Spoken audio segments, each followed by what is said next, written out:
Tadi kayak kamu paling semangat sendiri buat segitiga nih. Bisa berkali-kali ya. Apa yang kamu pelajari dari game tadi? Pelajari sih ini ya, menyadari mata tertutup. Benar, maksudnya kayak mataku kayak apa ya, sadar kayak ya sebenarnya saya nggak apa ya, dengan rendah hati ya mengakui bahwa apa ya, tertutup matanya atau pengetahuannya dan terbuka dari apa yang disampaikannya. Yang matanya terbuka pernah ngalami ditutup matanya nggak? Pernah ya, ditutup matanya gitu, gelap sama sekali, dan kita harus bergantung pada orang lain. Itu luar biasa ya sebenarnya. Saya pernah juga ngalami main game seperti itu tuh pertama kali juga ya, ditutup gitu gelap, benar-benar hitam kan, gelap kan, nggak ini ya, nggak ngintip-ngintip gitu ya. Itu bagaimana kita bisa percaya sama orang yang suara instruksi. Jadi sebagai pemimpin tadi ya, kita juga boleh belajar bahwa ya kadang-kadang itu ya kita juga, saya punya pengalaman kepemimpinan yang lumayan lah ya,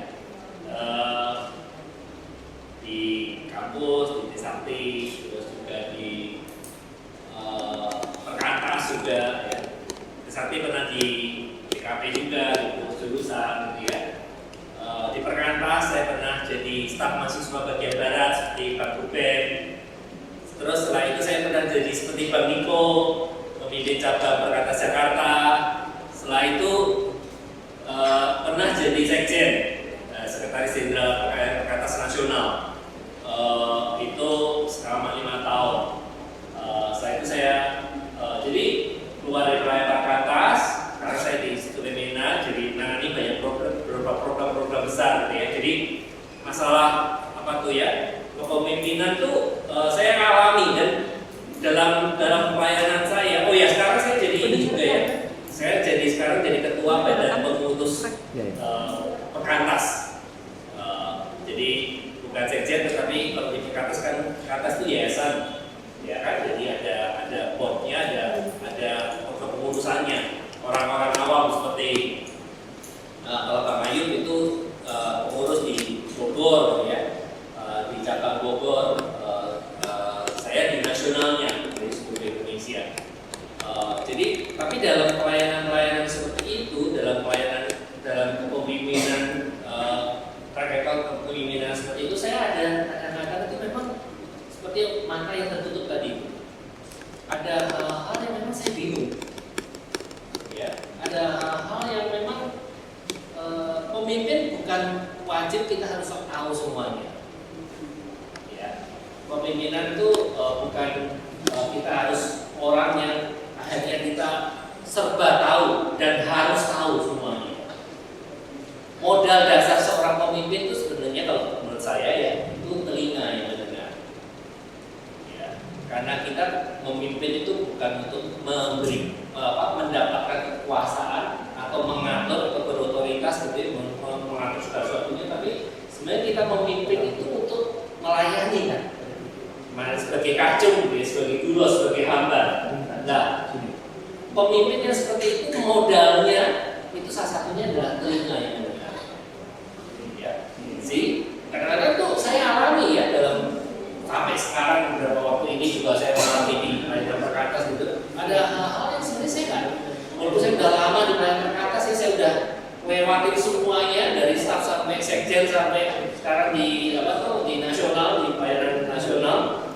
Tapi saya tetap aja melihat bahwa banyak hal yang sebenarnya saya nggak tahu, banyak hal yang sebenarnya saya butuh mendengar. Ya, jadi pengalaman ditutup mata itu menolong kita bahwa kita juga terbatas sebenarnya. Jadi telinga itu harus benar-benar kita pakai ketika kita jadi pemimpin. Kalau nggak seperti itu, akhirnya kita jadi pemimpin tipe apa? Otoriter.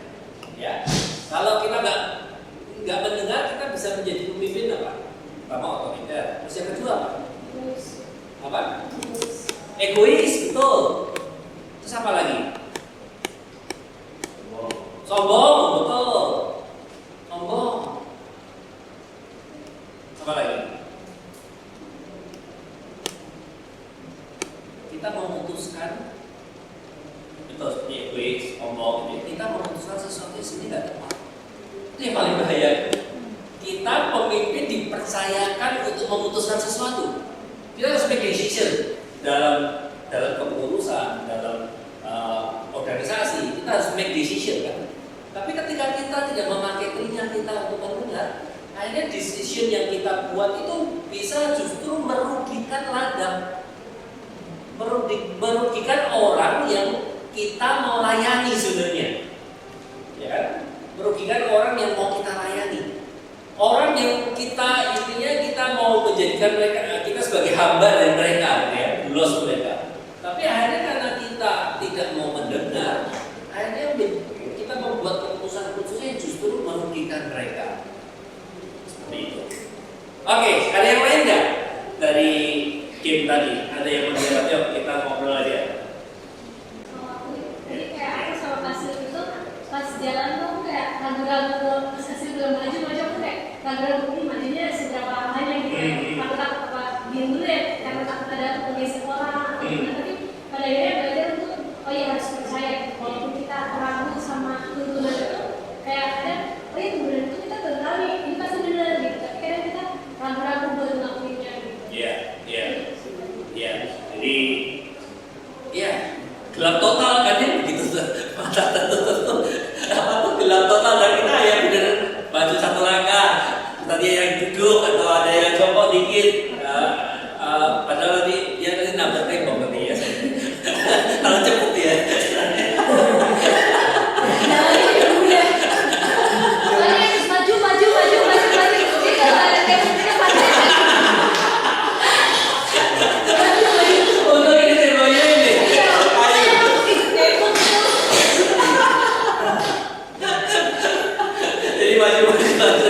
Belum saya dengar. Percayanya Bang. Oh, saking percayanya ya. Iya. Jadi butuh trust ya untuk kita mendengarkan bimbingan dari orang lain. Oke, ada yang lain nggak? Aku belajar rendah hati sih. Rendah hati. Makanya dia itu kalau dia mau bersuara saya bisa aja. Tapi dia bingung kan ya Bang. Tapi dia mau bener. Akhirnya nyampe ke tujuannya. Sebenarnya tadi kalau aku pasangan sama dia kan, denger aku ya, kamu harus denger aku ya. Jadi dia mau bener, gak ngambil tangan sendiri, diri sendiri gitu ya. Artinya saya dia percaya dia juga mau rendah hati bener. Ya, belajar rendah hati ya. Ya, rendahan hati. Ya, kita memakai telinga kita mendengar itu juga sebenarnya bagian dari rendahan hati juga kan. Bahwa kita sebagai pemimpin bukan merasa bahwa diri kita tuh sok tahu semuanya, serba tahu, segala sesuatu harus atas instruksi kita gitu ya, atau atas persetujuan kita, atas ACC kita, enggak kok. Gitu. Jadi kita butuh orang lain. Terus ada yang lain nggak? Saya angkat yang lain. Kalau dari aku sih melihatnya ada hubungan yang erat sih, jadi kayak saling kayak misalnya tadi kan aku tutup mata dan nggak tahu gitu kan, dan beberapa kali tuh hampir nabrak gitu. Maksudnya mungkin kalau itu dalam visualisasi, tapi ketika kayak gitu ya tetap mau jalan dituntut gitu, dan yang menuntut pun nggak yang nyerah, udah lah biarin aja dia tuh dari tadi mau nangkap orang aja gitu. Mungkin kayak susah dibilangin deh, tapi nggak antara si penuntut dan yang dituntut itu saling berdua gitu. Terus juga tadi pas gambar itu kan susah ya, jadi kayak buat arahnya harus yang pelan-pelan gitu. Dan si penuntut itu tuh nggak yang biarin kayak udahlah dia juga susah gitu. Nggak pasrah ya? Iya, tapi tetap mau gitu sampai bisa ya walaupun nggak perfect kan. Terus juga yang dituntut mau tetap ngikutin gitu. Jadi kayak aku sih ngeliatnya idenya di situ gitu. Saling ya. Oke, kerjasama, timbang gitu ya. Saling antara yang matanya tertutup dengan orang yang matanya terbuka itu saling bekerjasama untuk tadi mencapai sesuatu yaitu menggambar segitiga sama kaki. Ya. Alright. Thank you, Ocai. Apa? Kakak, oke. Terus aku padahal tadi kasihnya menurut aku nggak terlalu spesifik, kayak aku bilang Cak turun Cak, apanya yang turun kan sebenarnya. Iya, tapi Ocha bisa ngerti kalau dia harus turunin tangannya untuk nyentuh kertas. Yang aku lihat relasi yang dalam itu mau dibutuhkan. Iya. Akhirnya bisa saling mengerti maksud aku ngomong ke Ocha itu seperti apa. Ya, thank you Laura. Sebagai pemimpin itu kita tidak menjadikan diri kita itu sebagai single fighter, Iron Man gitu ya, yang semua tergantung sama kita. Dan sebenarnya menurut saya dari pengalaman saya, tugas pertama selain bicara masalah fiksi dan lain sebagainya, kalau bicara masalah kepengurusan, tugas pertama dari seorang pemimpin itu membangun trust dengan orang-orang yang dipimpinnya, dan trust itu akan menghasilkan satu teamwork yang kuat. Tugas pertama itu. Jadi saya dulu di BKP itu deket banget sama dulu ada 8 orang BKP. Saya ini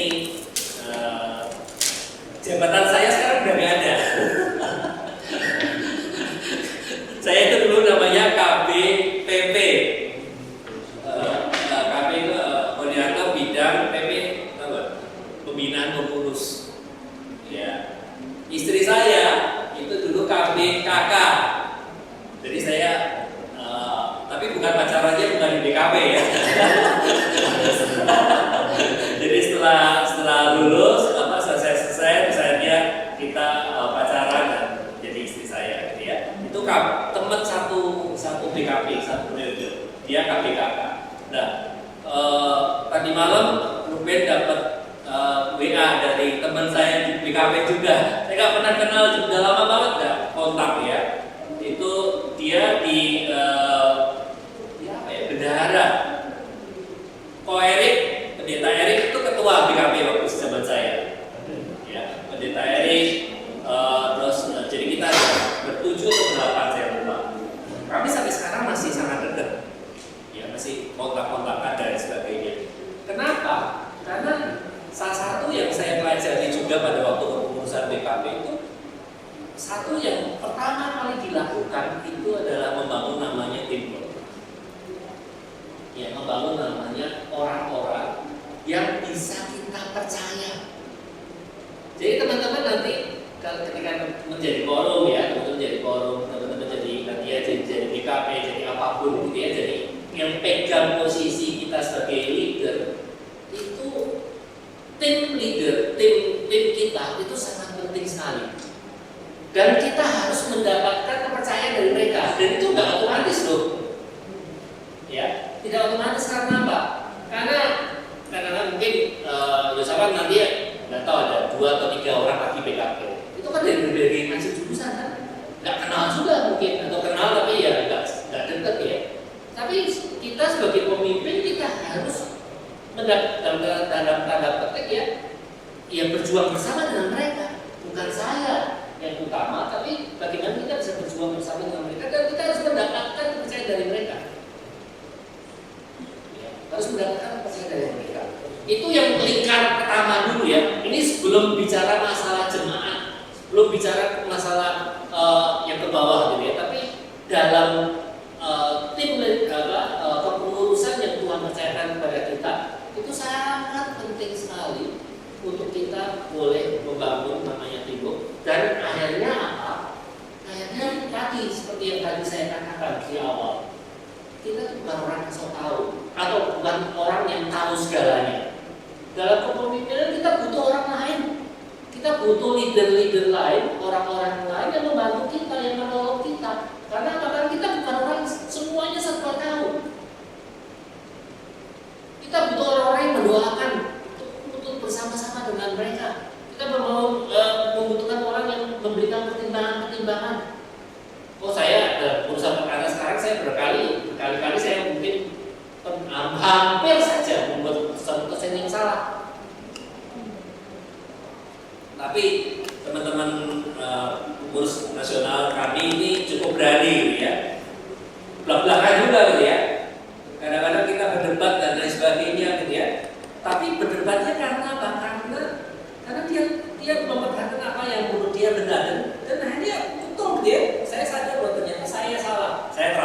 manusia ini kan kadang-kadang nanti ya, ketika kita sebagai pemimpin ada otoritas, ada kuasa, ada di organisasi ada SK yang keluar, ada orang yang bisa dipecat, ada orang yang bisa diangkat, ada orang yang bisa programnya harus disahkan, anggarannya harus disahkan gitu ya.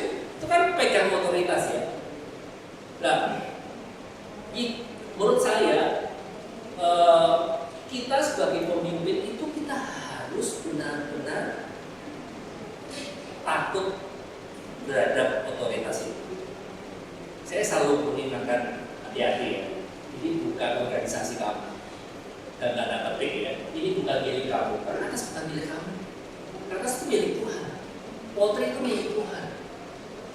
Kadang-kadang kita sebagai manusia kadang-kadang kita bisa emosi loh. Ya, ketika ada satu kasus gitu ya, pengurus ini misalnya apa tuh, jemaat ini bandel banget gitu ya. Dulu di ya Kayu pernah singgung ya. Ada jurusan yang bandel banget, yang melawan BKP terus gitu ya. Yang ada jurusan yang bukannya bandel, BKP juga nggak bisa masuk ke persekutuannya. Dulu juga udah mulai ada, nggak tahu sekarang. Kita mau masuk aja suruh dijagain di depan pintunya. Kita apa tuh sempet apa tuh kan kita bisa misalnya kita bisa lapor ke universitas itu ilegal lah, kita bisa pakai cara-cara seperti itu ya. Kita bisa pakai cara-cara hal yang lain gitu ya. Menggunakan organisasi, menggunakan wewenang kita untuk misalnya menghajar mereka, menyetop mereka dan sebagainya. Itu ada ya. Dan godaan-godaan seperti itu tuh terjadi karena apa? Karena wewenang di tangan kita. Nah, saya selalu mengingatkan pada diri saya harus hati-hati dan puji Tuhan dan selalu dalam kepemimpinan ya. Saya selalu di Jakarta waktu itu ya, di Perkantas Jakarta waktu itu Pak Niko ini jadi boardnya bahkan. Jadi dia jadi pengurus, saya jadi MC, betul ya? Ya. Jadi pengurus karena dia bekerja dulu ya, alumni, terus dia bekerja di sekuler di satu perusahaan dan akhirnya sebagai alumni dia jadi BPC-nya, yayasannya, pengurus yayasannya seperti itu. Nah, saya jadi BPC-nya. Nah, kami dulu saya dengan Kak Vivi, dengan Kak Lina, dengan Pak Alex,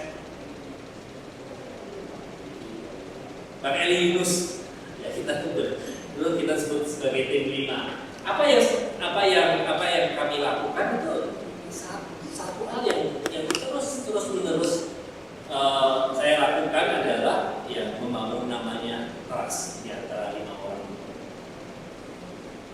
Ya, teman-teman dalam konteks teman-teman, berapapun kepengurusan teman-teman, ya misalnya di ITL berapa orang nanti, di BKP berapa orang nanti, di mana nih STMA berapa orang nanti, ya, temukan orang-orang tim inti yang teman-teman bisa sama-sama berdoa, sama-sama berkumpul, sama-sama curhat, karena disitulah kunci untuk kita itu boleh berjalan sesuai dengan pimpinan dan tanda.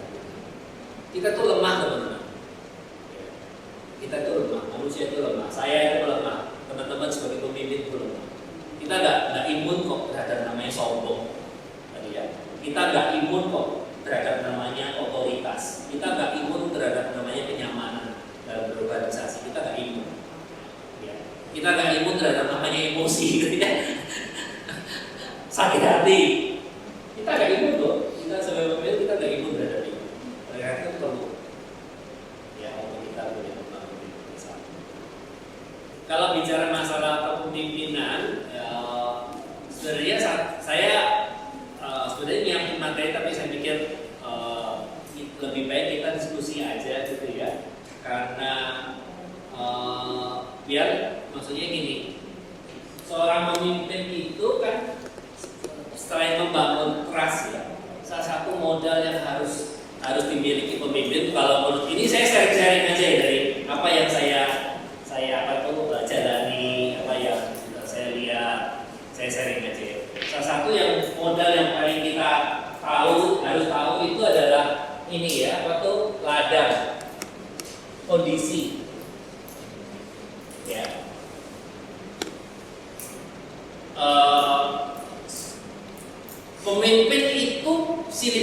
hati. Polri udah puluhan tahun, 50 tahun ada gitu ya. Dan masa-masa kepemimpinan seseorang di tahun ini dengan tahun yang berbeda dan tahun yang berbeda itu akan berbeda-beda sebenarnya. Tergantung dari kondisi, ladang, tergantung dari apa yang harus kita tangani, tergantung apa yang menjadi ladang kita saat ini. Teman-teman ini kepengurusan BKP tahun 2023 mungkin beda dengan tahun sebelumnya, mungkin beda dengan sebelum COVID, mungkin beda dengan zaman-zaman dulu, ya. Mungkin zamannya Pak Lukman lebih beda lagi, gitu ya. Zamannya saya juga lebih beda lagi. Jadi masing-masing itu pasti beda dan kita harus tahu apa bedanya. Karena kalau nggak gitu kita hanya copy paste dan akhirnya apa? Copy paste program dan akhirnya kita tidak benar-benar tahu apa yang harusnya kita harus lakukan, prioritas yang harus kita lakukan. Oleh karena itu penting untuk kita tahu seperti apa ya, kondisi kita saat ini itu seperti apa. Saya ngajar di Trisakti, ngajar di STIE ya. Setiap saya awal semester saya selalu buat angket. Makanya saya kenal banget gitu ya. Karena saya buat angket kondisi mereka satu-satu. Ya, saya buat peta gitu, map gitu, jadi setiap teks mas orangnya duduknya sama gitu ya. Karena saya orangnya pelupa gitu. Setiap masuk dia harus duduk di situ gitu ya. Terus saya ada mapnya, ada nama-namanya gitu ya. Jadi tinggal lihat nih, bahkan nggak perlu absen lagi karena udah ada map tempat duduk. Map tempat duduk orang. Nah sebelumnya itu saya amati ya, saya selalu buat namanya angket untuk tahu kondisi mahasiswa saya. Ya, angket itu misalnya dia ke gereja atau enggak, dia udah bertobat atau enggak, latar belakangnya seperti apa. Dan saya mendapati ya, semakin lama mahasiswa Trisakti, terutama kalau ini saya bicara masalah Trisakti ya, itu attachment mereka terhadap namanya kekristenan itu semakin lama semakin kecil. Artinya apa? Mungkin separuhnya sekarang udah nggak ke gereja lagi mereka. Di kelas agama saya, nggak ke gereja rutin. Ya kadang-kadang ada yang sebulan sekali, ada yang 2 bulan sekali, ada yang nggak pernah ke gereja. Ya. Tapi pengetahuan Alkitabnya tahu gitu ya. Itu artinya apa? Dulu dia ke gereja, tapi dulu lulus sekolah minggu gitu ya. Tapi sekarang nggak ke gereja, apalagi orang-orang yang kadang-kadang itu ya, yang dari daerah gitu ya, mereka kos itu. Dan ini tahun 2023 ini mungkin 50%. 5 tahun yang lalu itu hanya mungkin sekitar lebih banyak sebelum COVID itu mahasiswa saya itu lebih banyak ke gereja. Artinya apa? Masih attach terhadap kekristenan. Tapi semakin lama itu semakin menurun terus. Ya. Nah itu nggak tahu itu kondisi dari STIE. Ya gimana kalau mereka itu bisa tertarik kepada PC? Karena first step-nya mereka aja tertarik terhadap kekristenan aja enggak. Ya. Mereka benar-benar cuek. Ya. Benar-benar orang-orang yang nggak peduli dengan kekristenan. Wah, saya setengah mati itu bacanya ya. Apalagi masa-masa COVID gitu ya. Karena apa? Karena mereka benar-benar orang yang seperti mungkin kalau istilah itu jalan-jalan seperti agnostis gitu ya. Apa sih? Agnostik ya. Apa tuh? Ya enggak benar. Lah itu agnostik. Ya, orang yang benar-benar nggak tahu gitu ya. Mereka nyaman mungkin ya, mereka udah karena nasinya lumayan lah ya. Ada yang bayar udah kerja dan sebagainya. Tapi itu. Nah, itu kondisi yang dimana akhirnya saya ngajarnya ya banyak khotbahnya gitu ya. Karena udah nggak peduli sama bahan. Saya banyak cerita ABCDE gitu ya. Karena itu untuk menarik mereka minimal starting awalnya. Nah teman-teman di Polri itu zaman juga berubah teman-teman. Kondisi ITL, kondisi apa tuh SMA ya, SMA, ITL di ITL ya.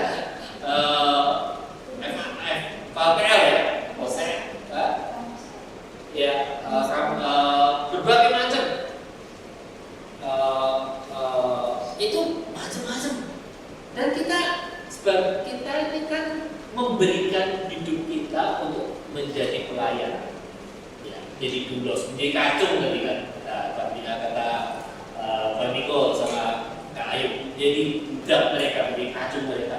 Lah, oleh karena itu ya kita harus tahu kondisi mereka.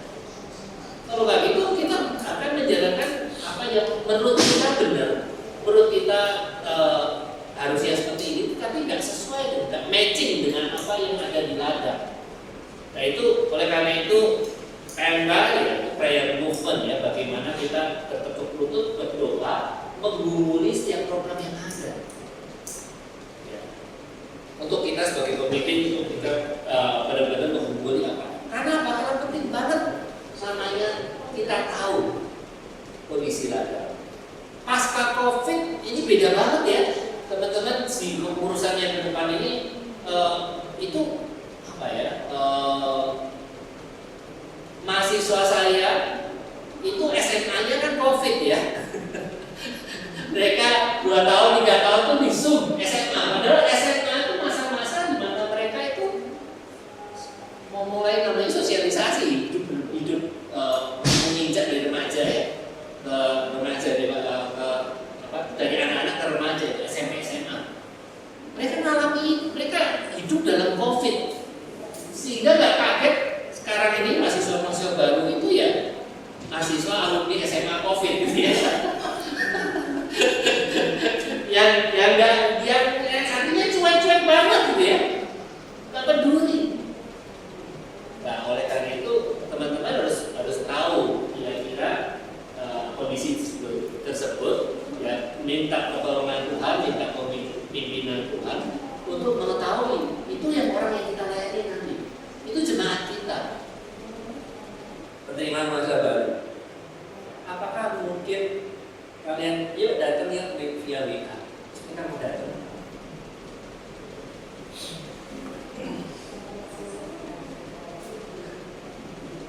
Cuma di WA gitu ya, yuk datang ya, terus broadcast lagi gitu ya, datang gitu ya. Terus apakah mereka mau datang? Saya kok agak ragu mereka mau datang. Karena apa? Karena mereka terima WA, bukan kalian, bukan WA satu-satunya yang diterima dalam waktu itu. Berbagai macam tawaran ada, ya kan? Jadi kalau zaman dulu ya ada WA ya. Saya sampai istri saya pacaran itu pakai telepon umum gitu ya, karena nggak ada HP. Jadi mau nggak mau kalau dulu tuh ya datengin ke kos-kosan itu di Muarti Susilo. Kita bentuk biasanya pengurusan itu kita bagi dua orang itu masing-masing jurusan elektro ke elektro, TI ke TI, FE ke FE ya. Kita bagi dua orang itu, terus kita datengin ke kosnya, ajakin mereka, karena memang nggak ada cara komunikasi mau nggak mau seperti itu. Bahkan di hari-harinya kadang-kadang kita, kalau kita lihat orangnya sangat potensial, itu kita sampaikan, ayo ikut di ibadah awal tahun atau di KPI atau apa. Nah kalau sekarang ini tantangannya lebih besar ya, mudah dalam tanda petik tinggal broadcast WA, tapi masalahnya orang yang kita hadapi juga berbeda, tingkat kehausan rohaninya juga berbeda. Ya. Mereka ngalami orang-orang seperti apa, bagaimana mereka juga berinteraksi terhadap Kristen itu berbeda. Itu ya, mahasiswa saya tahun ini itu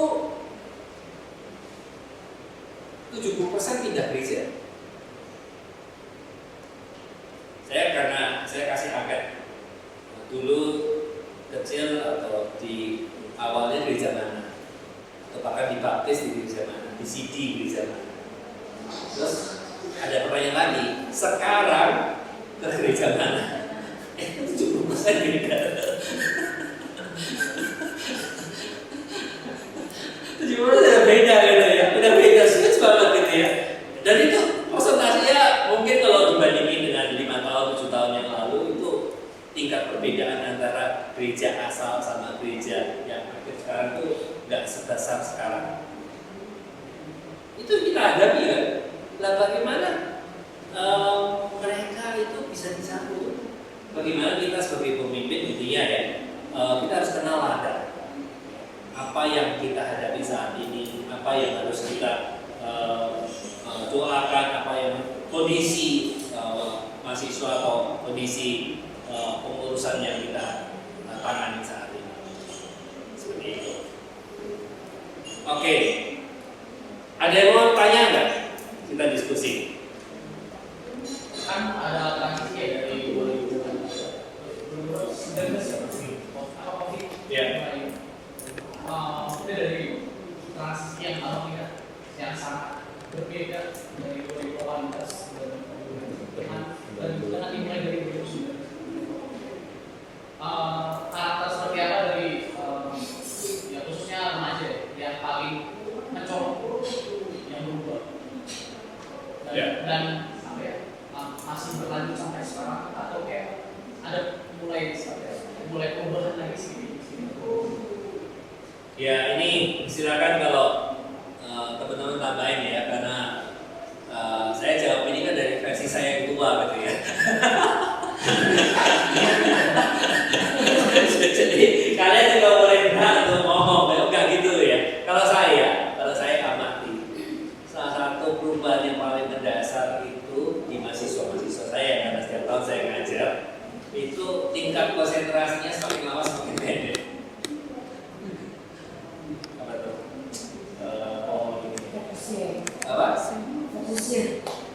Fokusnya semakin lama semakin pendek. Gak tahu gimana. Kemampuan konsentrasi. Iya. Jadi kita itu harus berlomba untuk ini bagi orang-orang, kecuali kalau teman-teman semua sih udah hebat lah ya. Jadi firman Tuhan 1 jam, 1,5 jam sih gitu ya. Itu karena Pak Niko beda ya. Lihat ya. Tapi kalau itu kalau bukan Bang Niko terus kalian ngadain acara, maksudnya bukan pendetanya, bukan cuma kalian dulu itu kan perkata sangat khotbah itu kan lama dan detail gitu ya, ayat raya, kata-kata. Bayangin kalau itu 20 ayat, satu ayat 3 menit aja gitu ya, bukan 1 jam gitu ya. Satu tuh. Itu ayat ketiga udah hilang mereka gitu ya.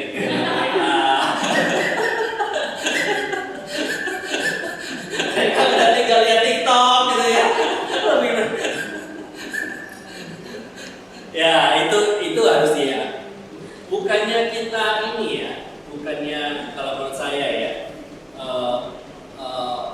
kita harus membawa firman itu kan seperti koki kan. Ya, kan?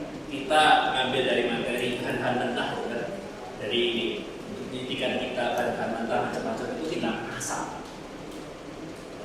Kadang-kadang kalau ayat per ayat itu kadang-kadang ya mungkin belum selesai.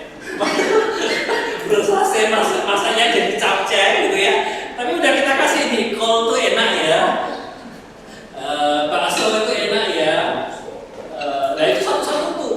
Nah itu akhirnya menyebabkan apa ya, lama. Nah mungkin kita harus meramunya sebagai capcay, bukan mengurangi kualitas, tetapi benar-benar teman-teman harus bekerja lebih keras lagi untuk meraih mereka, menjangkau mereka, ya, untuk memberikan masakan yang enak. Jangan ceritain tentang kolnya dulu gitu ya, atau baksonya, atau apanya, seledrinya dan lain sebagainya. Itu nantilah kalau udah masuk ke PMKC gitu. Gak apa-apa ya. Tapi kalau untuk PJ jemaat, ya harus tarik. Nah, buatlah nasi goreng yang enak, yang ketika dimakan langsung dinikmati. Karena memang itu saya ngajar itu ya. Saya ngalami, Bang Niko juga ngajar di UI ya. Ya kita tuh ngalami benar-benar bahwa ini kan mereka tuh wajib kan. Mereka nggak mungkin berani keluar kelas gitu. Saya nggak mau dengar. Mereka itu wajib karena dapat SKS, saya punya hak untuk nilai gitu ya. Mereka wajib dengar gitu ya. Tapi saya juga juga sensitif kan, bukan karena wajib saya apa aja, saya terabas saja ketika mau dengar atau enggak, yang penting nilai, nanti tinggal kasih nilai jelek itu enggak kan. Tapi saya lihat bahwa makin lama itu tingkat konsentrasinya makin rendah. Jadi semakin lama dosen itu ya semakin berat. Karena apa? Karena kita kan bukan untuk ngajarin, kalau dosen agama itu kan kita bukan untuk bukan seperti dosen akuntansi ya, yang penting tahu ilmu akuntansinya, tapi bagaimana justru itu menjadi gerbang untuk mereka tertarik pada Kristenan yang tadi 70% atau 50% dalam gereja. Nggak tahu teman-teman, silakan tambahin nanti pertanyaan Yosafat, apa yang membedakan? Kalau itu saya jawabnya tingkat konsentrasinya seperti apa. Apa yang teman-teman rasakan? Kalau aku sih merasanya, memang benar sih kayak tingkat konsentrasi itu kemampuan untuk berkonsentrasi itu juga menurun. Karena begitu banyak kayak fokus atau kayak hal-hal yang ditawarkan. Akhirnya coba ini nggak fokus, apa ya, nggak konsentrasi ke sini, coba lagi ke sini, akhirnya yang nggak fokus yang ini konsentrasi maksudnya juga nggak fokus. Terlalu banyak dihidangkan kayak informasi atau kayak satu kesempatan yang akhirnya ya iya nggak tahu. Kalau online tuh kita udah nyaman sendiri ya, maksudnya kalau online sendiri terus kayak pas zaman online kan gak ada temen pun gak masalah, kita punya gadget, kita bisa apa aja dengan gadget kita. Pas game online mungkin kayak mau interaksi sama pun jadi sulit gitu, harus ngomongin lagi gitu. Mungkin kondisi kayak gitu yang kadang sulit buat dilakuin pas awal-awal, kayak ini jemaat kok pas datang sendiri-sendiri aja gitu. Pas awal kayak gak mau berbaur, mungkin karena pas online tuh udah terlalu nyaman sendiri gitu. Iya, betul. Lah, jangan sampai pengurusnya juga nyaman sendiri. Yang penting pembicara udah datang, udah selesai pembicara, selesai gitu kan. Tugasku udah bebas, sekarang sudah. Terus jemaatnya dibiarin, kita nyaman sendiri gitu kan. Kita biasa ya berinteraksi terhadap diri kita sendiri atau sama temannya. Nah itu menurut saya salah besar ya. Justru jadikan setiap persetujuan Jumat itu sebagai satu kesempatan yang berharga yang belum tentu mereka akan datang lagi di Jumat depannya lagi. Jadi kesempatan untuk kita menyapa, berkenalan dengan orang itu. Karena belum tentu Jumat lagi dia mau datang lagi, belum tentu Jumatnya depan lagi mau datang lagi gitu. Jadi pengurus juga harus benar-benar ini ya, teman diajak juga untuk boleh menyapa ya, jumpa dengan mereka, bertemu dan sebagainya. Betul sih. COVID pas semester berapa ya? Oke, semester 1 ya. 1 sampai 4 berarti ya. Atau SMA? SMA kelas 3 sampai semester 4. Sampai semester 3, kelas 11. Kelas 11 semester 2. Kelas 11. Jadi kayak 1,5 tahun offline, 1,5 tahun online. Oke. Baru sampai SMA 1,5 tahun. Iya. 1,5 tahun. Tahun juga. Iya, tahun. aku semester 3 baru. Oh iya, aku semester 4. Berarti 3 tahun online. Iya, online 3 tahunan lah. Karena kampus memang waktu itu Trisakti juga, setahu saya setelah itu ya baru nggak langsung onsite kan. Baik. 3 tahun ya. Itu luar biasa kan, kita terbiasa tinggal kalau online itu kan diri kita sendiri kan kita nggak kenalan semuanya. Nah itu bisa kebawa memang. Jadi memang teman-teman ini Tuhan memberikan kesempatan yang luar biasa bagi teman-teman ini untuk melewati masa-masa seperti ini. Tuhan percayakan itu. Yang beda banget dengan kondisi zaman-zaman dulu atau bahkan nggak usah dulu, beberapa tahun yang lalu itu udah beda banget. Jadi berbahagialah karena dipercayakan untuk melayani di masa-masa seperti ini, gitu ya, luar biasa. Saya dengan kayak apa ya? Aku nyebutnya kayak produk-produk COVID atau video dibentuk selama tadi 2,5 sampai 3 tahun. Kayak menyadari kali ini kalau dari tenaga pendidikan sendiri untuk mengatasinya gimana? Kayak dengan tingkat konsentrasi yang tadi makin rendah. Kalau dari bidang pendidikan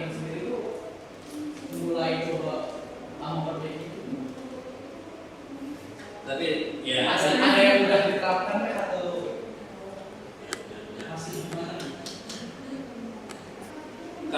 Kalau saya sebenarnya bukan dari universitas sih sebenarnya. Universitas paling menghimbau lebih kreatif dosen, terus pakai multimedia, pakai Teams gitu ya, pakai terus aktivitas persentasenya kalau dari akademik, kalau di STIA itu kalau zaman dulu kan ujian atau kuis dan lain sebagainya itu 70% bisa.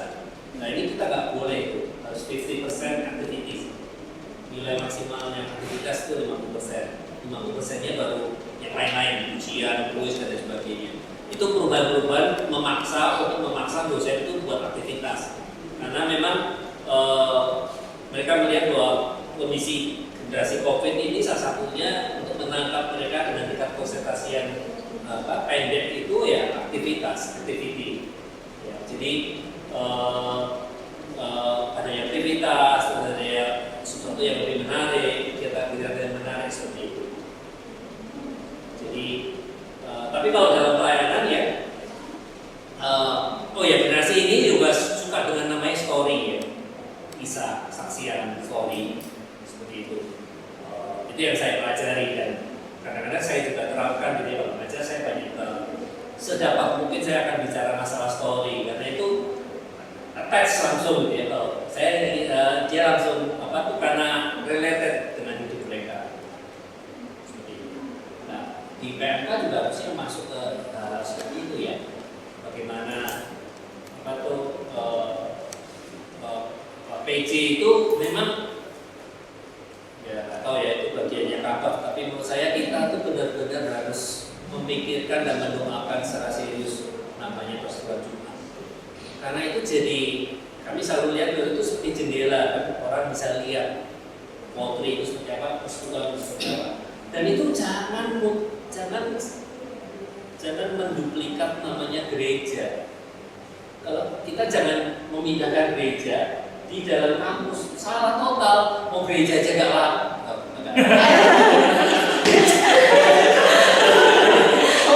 Mereka aja nggak ada satupun yang ikut ibadah pemuda atau nakoso atau apa yang itu ya.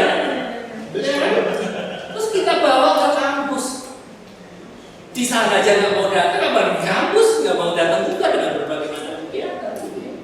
Ya, makanya kita harus benar-benar berdoa untuk ini.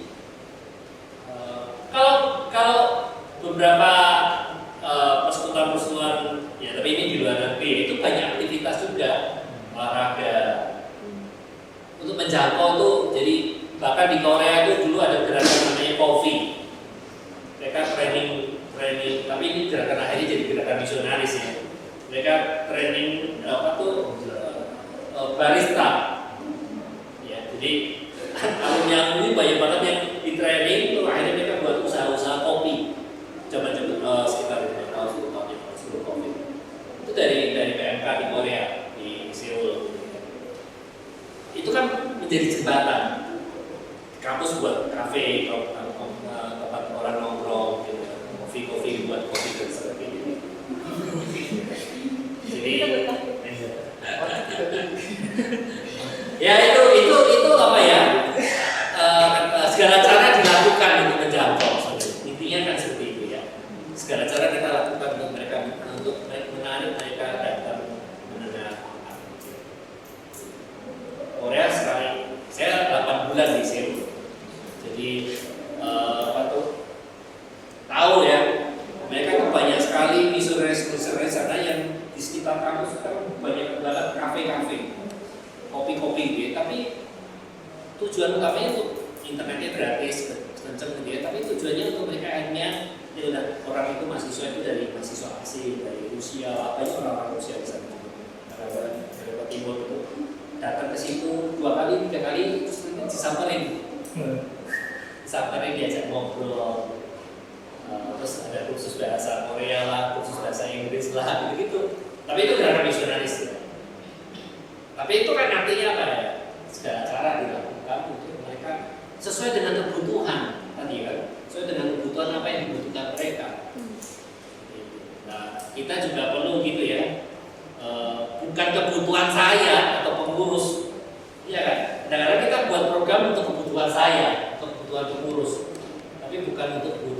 ladang atau semangat yang kita layani. Kalau mungkin kalau di tahun ini ya, karena aku setelah lulus aku sekolah minggu bang, jadi nggak Iya. jadi GSM lah gitu ya. Oke. Nah, alasan sebenarnya anak-anak yang mungkin aku nggak tahu ya, kemarin beberapa share kayak ke Haira gitu ya. Sebenarnya bukan masalah gereja tapi memang anak-anak di tahun remaja sekolah minggu tuh mirip-mirip lah intinya gitu ya kalau kita cerita kondisi. Artinya kan anak-anaknya lebih mahasiswa nantinya. Iya, betul. Nah kalau melihat sebenarnya perbedaannya adalah di zaman itu terlepas dari orang tuanya gimana ya, karena itu lebih dalam lagi kan bahas peran orang tua. Itu tuh sangat berat ketika mereka tuh pertama sopan santunnya dan mulai berperan, gitu ya. Terus itu mempengaruhi sebenarnya kalau tarik aku waktu jadi forum, itu kan kita buat nentuin kita mau berapa kapan, gitu ya, kita mau pusat seperti apa tuh kita sering ngobrol ke kantin, ajak anak-anak ke makan gitu ya, karena biasanya makan itu orang lebih terbuka gitu ya. Kita ajak makan kayak mereka gitu bisa di talk gitu. Iya. Aku kebayangnya anak-anak remaja yang saya sama aku ini nantinya gimana gitu ya. Aku ngeliat ada perubahan itu sih selain konsentrasi tadi. Untuk di talk tuh kayaknya ada susah gitu ya. Terus sopan santunnya itu sangat-sangat harus diajarin. Jadi benar-benar bahkan yang kemarin COVID itu yang tadinya masih bayi tiba-tiba udah SD gitu ya. Itu nggak ketemu orang takut gitu ya. Terus juga bilang makasih atau minta maaf itu susah gitu. Dan aku kebayang itu dia akan terbentuk sampai mahasiswa nanti.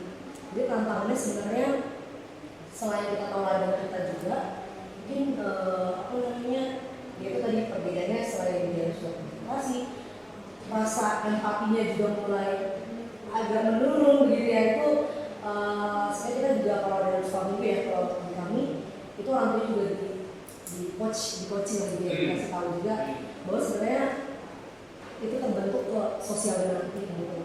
Dan itu kebayang kalau misalnya pengurus hanya teknis doang gitu, nggak mau rangkul karena mereka ini kan senang sekali namanya diperhatiin ya. Jadi ketika kita benar-benar ada gitu ya, kamu bisa apa, pelajaran hari ini susahnya apa, itu mereka merasa di kakak ini perhatian banget gitu ya. Terus tugasnya juga nyambung gitu ya. Jadi mereka akan datang, aku yakin mereka akan mau ikut pembinaan gitu. Dulu di IPL mungkin aku karena aku 3 periode bertahap ya, mulai dari Akbir, Korbit sampai Forum. Itu yang tadinya mungkin leadership itu terbentuk. Aku nggak tiba-tiba jadi bisa, aku pemimpin enggak. Itu berat banget jadi forum karena forum itu bukan hanya internal tapi kita juga ada eksternal. Misalnya ada mungkin ada pihak luar gitu ya, ada mungkin yang mau kalau dulu di tempo ada timur ya, jadi mereka punya persekutuan mau ngajak PO-nya ikut gitu. Jadi forum itu bukan cuma hanya kita sekedar PJ dan kakak, tapi kita lihat semuanya ada di dalam kampus. Mereka punya geng-geng apa itu kita tahu, himpunan itu kayak gimana. Jadi pergaulan itu penting juga buat forum. Terus juga leadership itu nggak kebentuk tiba-tiba, itu dipelajarin aku 3 tahun sampai kayak habis kuliah itu tuh di PO gitu kayak bener-bener aku ngeliatin yang tadinya aku cuek, terus kayak ayo dong deh tanyain adik-adiknya gitu. Aneh banget, aku kan nggak suka ngobrol gitu, tiba-tiba ajak ngobrol, tanya sampai mereka mau sharing kejatuhannya, itu kan nggak mudah ya. Dan akhirnya disitu aku mungkin tadi teman-teman juga yang jadi forum dan beda zaman, ya anak-anak itu pasti beda. Ya itu tantangannya dan juga punya hati tadi mungkin Bang Niko dia bilang kamu harus cinta gitu. Itu pas aku lulus itu sedih sekali gitu karena orang-orang ini tuh yang kita tahu kesehariannya gitu, bukan cuma tiba-tiba PJ gitu ya. Kita tahu dia tuh lagi berhubungan apa gitu ya. Jadi menurutku trust dan tahu kondisi itu dibangun dari relasi. Dan di tengah kemarin itu COVID memang itu sangat tantangan, bukan hanya di persekutuan siswa, itu di semua gereja itu pasti ngalamin gitu ya. Karena yang biasanya ketemu tiba-tiba ketat sosialisasinya, apa namanya di pekerjaan juga sama gitu ya. Itu di hampir semua relasi. Ya kita bisa perbaiki mungkin di tahun ini ya sama-sama apa namanya berdata lagi anaknya gitu ya. Kalau dulu di ITL kita kerja sama kampus, kita minta semua data mahasiswa yang Kristen yang masuk, terus kita benar-benar kontakin walaupun mereka nggak kenal gitu ya. Kita kontakin dan ajak kenalan gitu jadinya bang, datengin gitu sampai akhirnya ya mereka dunia kita gitu, kayak kebangun relasi sama kita. Bahkan sampai kalau di aku dulu kita jajan bareng gitu kalau gitu, terus ada pasar ya kita jajan gitu, maksudnya bener-bener yang ngebangun relasi. Aku percaya kalau relasi bangun kasih ada itu bisa terbina dan akhirnya mereka bertemu. Setuju sih, ya jadi betul itu pengalaman yang betul ya, maksudnya relasi kenal domba-domba yang kita layani itu menjadi satu modal utama bagi kita sebagai seorang leader. Dan memang belajar tentang leadership itu ya sampai saat ini aja saya masih terus belajar gitu ya. Jatuh bangun juga, kadang-kadang buat keputusan salah dan lain sebagainya, saya sadar kadang-kadang menyesal juga gitu ya.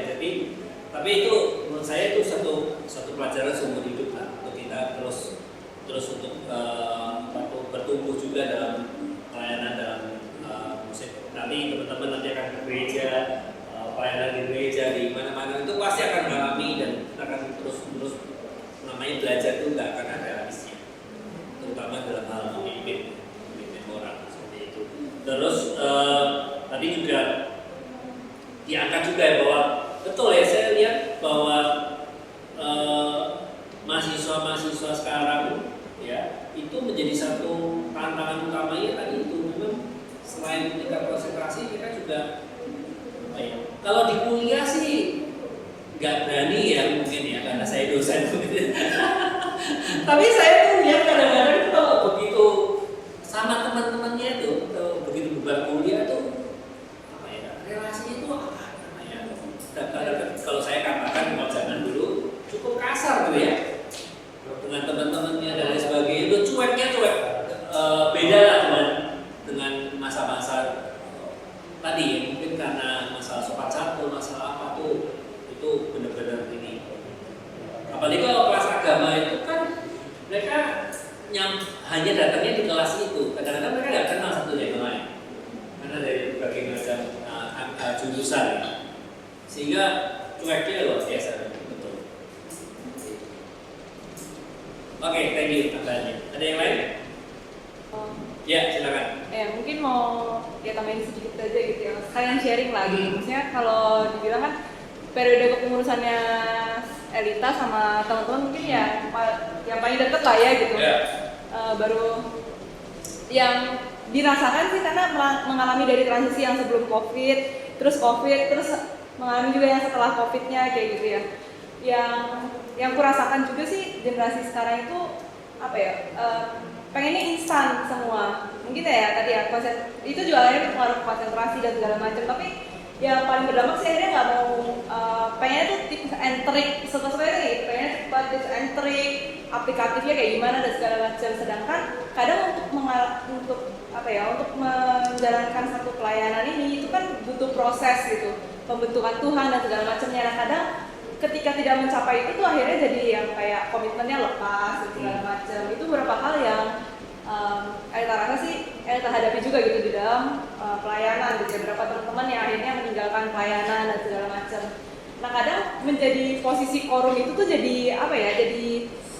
Jadi guncang juga gitu ketika teman-teman yang lain akhirnya kok lepas dari komitmennya dan segala macam. Kenapa tidak?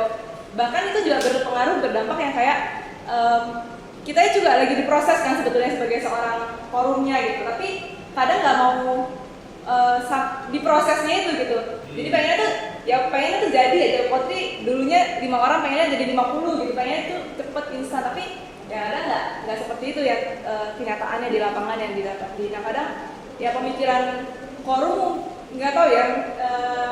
Dulu sih kita pernah berpikiran kayak aku pengennya tuh ini, jadi pengennya tuh bagus segala macam. Jadi pikirnya tuh ini, tapi tidak berpikir secara esensi kira-kira yang mana yang sebetulnya dibutuhkan. Terus habis itu mungkin juga ya ngelihatnya tuh jadinya sebagai forumnya tuh ya yang memimpin tadi ya yang nggak mau akhirnya melayani. Kemudian sebetulnya sih bersyukurnya kalau di Trisakti itu kan karena dari banyak kampus segala macam perlu ada teman-teman forum lainnya yang sebetulnya bisa mengingatkan dan segala macam gitu. Makanya perlu apa ya, seorang forum tuh juga nggak berdiri sendiri gitu. Karena nggak tahu sih, kayaknya waktu Elita jadi BKP yang banyak dilihat adalah forum-forum tuh berjalan sendiri. dan mereka merasa kalau mereka sendirian, sedangkan mereka punya rekan-rekan pengurus atau bahkan mereka punya rekan-rekan forum yang sesama forumnya gitu. Tapi yang dilihat justru kenapa sih forum-forum ini kok akhirnya berfokusnya tuh kok aku kayaknya kerjanya sendiri ya, jadi akhirnya jatuh kepada mengasihani diri, capek sendiri. Nah itu sih beberapa hal yang mungkin Elita lihat gitu ya, kurang dia pernah juga mengalami yang kayak ada sendiri, cuman akhirnya ya bersyukur waktu itu tim di BKP Elita cukup ini sih cukup saling mendukung dan segala macam, akhirnya bisa kembali. Nah cuman ya mungkin itu ya yang saya lihat juga gitu di pelayanan yang di Potri ini tahun belakangan ini lah yang dilihat banyak yang kerjanya sendiri-sendiri gitu, bahkan akhirnya memimpin jurusan juga sendiri-sendiri gitu, nggak ada komunikasi satu sama lain dan segala macamnya. Ya, thank you Lita. Ya betul. Jadi ini sebenarnya saya mau masuk ke satu hal yang penting juga dalam namanya leadership itu adalah bicara masalah apa yang esensi, apa yang prioritas. Jadi itu yang paling penting menurut saya, karena seorang leader itu kan memindahkan satu kondisi dari A ke B gitu ya, memimpin dari kondisi A ke kondisi B gitu. Intinya basicnya seperti itu. Nah untuk memimpin dari A ke B itu kita harus tahu apa yang harus, langkah-langkah prioritas apa yang harus kita lakukan untuk membangun itu, untuk memindahkan, untuk memimpin dari A sampai B. Nah dalam Potri ini mungkin kondisinya ya, kalau saya mengatakan ya, saya tuh suka berpikir ini out of the box. Jadi kadang-kadang saya nanti nyetuk ya, tapi forget it aja gitu ya. Tapi kadang-kadang saya akan berpikir gini, forget it semua tentang sejarah. Jangan jadikan sejarah itu membebani kalian. Oh, Potri dulu gitu ya. Potri dulu berapa. Itu forget it lah. Semua itu lupakan semua. Seolah anggap aja di tangan sudah itu ada seperti kertas putih. Ya. Kertas putih yang kita dipercaya untuk kita menjadi atau dipercaya untuk melayani di Potri. Kita doakan, kita kumpulkan, kita tahu kondisi ladangnya, kita bangun teamwork. Setelah itu kita benar-benar memprioritaskan apa yang harus kita lakukan. Ya. Lupakan semua itu sejarah. Jangan terbebani dulu FE berapa, dulu FKG berapa, dulu elektro berapa. Zaman sudah berbeda. Kondisi kampus juga sudah berbeda. Nanti kalau BKP juga nggak usah membandingkan juga, dulu BKP dulu apa aja, kata dulunya nggak usah dipakai. Ya sekarang aja gitu ya, sekarang kondisinya seperti apa, dan coba berdoa dengan bertekuk lutut di hadapan Tuhan, berdoa bersama-sama untuk kita atau forum-forum teman-teman yang di forum-forum jurusan. Ini kondisi sekarang, ini yang saya hadapi, ini orang-orang yang akan saya hadapi, ini ladang yang saya hadapi. Minta hikmat daripada Tuhan untuk tahu apa yang esensial, apa yang prioritas. Dan dari pengalaman saya, ya, saya ambil contoh aja. Kemarin Pak Lukman ceritakan pelayanan Potri itu dirintis tahun 72 ya. Tapi persekutuan besar yang benar-benar utuh itu mulai tahun berapa? 78. Dulunya mereka seperti apa? Kelompok-kelompok studi, kelompok-kelompok PPA, kelompok-kelompok komunitas. Dan yang kadang-kadang mereka tuh Bible study harus dibimbing oleh, bentuknya tuh kelompok-kelompok kecil. 6 tahun kemudian baru ada namanya jurusan perik. Apakah tahun 78 itu cuma satu persekutuan doang? Setelah itu mulai ada persekutuan fakultas tahun berapa? Tahun 80, FE. Terus setelah itu ada berapa perlintasan? Jadi butuh waktu kan? Jangan sampai nanti begitu pulang dari kepemimpinan si Yosafat, semuanya harus jadi 13 persekutuan lagi gitu ya.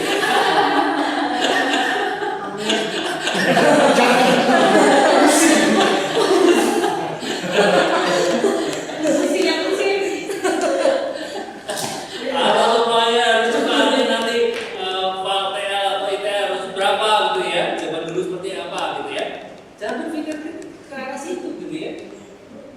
Karena memang kondisi butuh namanya proses dan namanya ini tuh pelayanan kampus seperti saya katakan itu adalah pelayanan misi, pelayanan komunitas, pelayanan Bible movement, prayer movement tadi ya. Itu tuh pelayanan yang memang tidak akan bisa instan. Ya, tidak akan bisa instan. Cepat-cepat tiba-tiba ratusan orang, ribuan orang. Jangan pernah bermimpi dalam itu. Tapi yang harus kalian lakukan adalah lakukan selangkah demi selangkah untuk benar-benar apa itu ya? Tadi tahu apa yang esensial dalam pelayanan kepengurusan atau pelayanan rohani di kampus PMK, yaitu pemerintah. Harusnya itu yang akan menjamin kesinambungan. Jangan sibuk dengan berbagai macam tanda petik organisasi. Dalam kepemimpinan itu penting karena itu hanya menolong kita untuk mengetahui mana yang esensial, mana yang penting, jalur mana yang harus kita lalui. Nah, disitulah butuhnya saya lagi komunitas.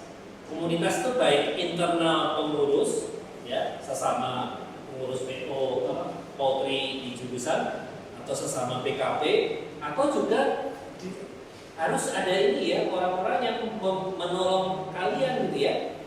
Saya kalau dari nggak tahu apakah kalau dulu di kampus ada namanya penilik ya, tapi kalau mungkin alumni atau dari teman-teman staf yang lainnya yang bisa membina kalian itu butuh, kalian butuh itu sehingga kalian tidak sendiri nantinya. Ya. Pak Miko kan membina PO ya. Pengurus PO, udah tua, angkatan 80-an masih membina pengurus PO angkatan sekarang. Ya, maksudnya gitu ya, ada kalian juga perlu di apa tuh ada jenjang-jenjang pembinaan sehingga kalian tidak sendiri. Ada orang yang bisa berdoa bersama, ada orang yang dimana kita bisa konsultasi, ada orang yang bisa mendoakan bersama. Itu penting di masing-masing jurusan. Ya.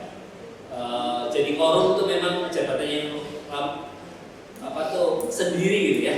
Tapi jangan sampai kita mau akhirnya menjebak diri kita sendiri gitu ya. Kita bisa kok bernetworking, kita bisa punya teman-teman yang lain. Seperti itu. Oke, ada yang lain? Kalau aku sih nyambung soal strategi tadi Bang ya, kemarin kan kami ngobrol aku Bang Daniel, Bang Ayu, Bang Berni. Sebenarnya sebatas talk show, cuma jadinya melebar lah ke rumah sama Putri. Ya, tersinggung lah soal Putri sekarang saya cuma begini, ya aku cuma begini. Terus padahal dulu begini, nah, terus ya Ayu muncullah, Ayu bilang kita dulu mau cek 2 tahun sekali, begitu. Itu kan namanya baru terus tahun sekali kan. Itu nah, nggak tahu apakah cerita itu memang diperlukan dan karena ternyata secara sejarah dulu itu CP 2 tahun sekali dan yang dia mahasiswa sendiri ya, baru tahun-tahun sekian baru jadi seperti ini kayak insidentil gitu terus yang lagi aku juga Apa? Dari apa? CP yang berubah gitu jadi alumni dari aku juga nggak tahu. Kita dulu mahasiswa. CP 10 2012, CP 9 itu 2011, 2010 gitu. Nggak tahu ya. 14 itu kayak maba, 14 kayak maba, kayak besar kan? Iya, itu maba. Nah,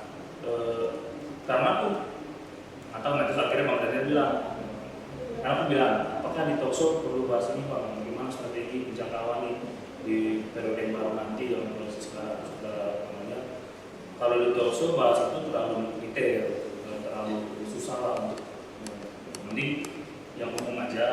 Terus terpikirlah apakah kalau memang perlu kita diskusi nih BKP atau sama forum-forum di waktu yang lain gitu ya, dengan Bang Daniel dan Bang Ayu ya, kita menganalisis lah kira-kira apa yang diperlukan di periode ke depan. Karena aku pikir ini memang betul sih, satu sisi jangan jadi terbeban gitu dengan pemikiran putri harus begini. Karena aku juga jadi begitu, karena aku staf Perkantas yang alami potri itu jadi seperti ada beban yang sebenarnya ada juga sisa kayak narok gitu ya bebannya. Jadi kayak, wah ini staf Perkantas alami potri, harusnya potri itu bisa lebih bagus lagi kan gitu. Nah, terus kepikir lah gimana supaya tahun depan tuh udah mulai ada fakultas gini. Itu jadi apalagi makanya CP itu kan pas melihat aduh suka sedikit ya gini itu jadi kayak gue ini waktu itu ya saya ini semua ini padahal kayak pengurus gitu. Kalau pengurus saya susah diajak gimana pengurus mau ngajak gimana ada gitu-gitulah gitu. Cuma yang harus kita pikirkan adalah ya udah step by step apa yang telah mau kita lakukan. Tapi yang jadi persoalan adalah kalau kita tidak terbeban dengan yang besar-besar itu, tapi yang step by step juga kita nggak kerjain, mampus lah kalau begitu.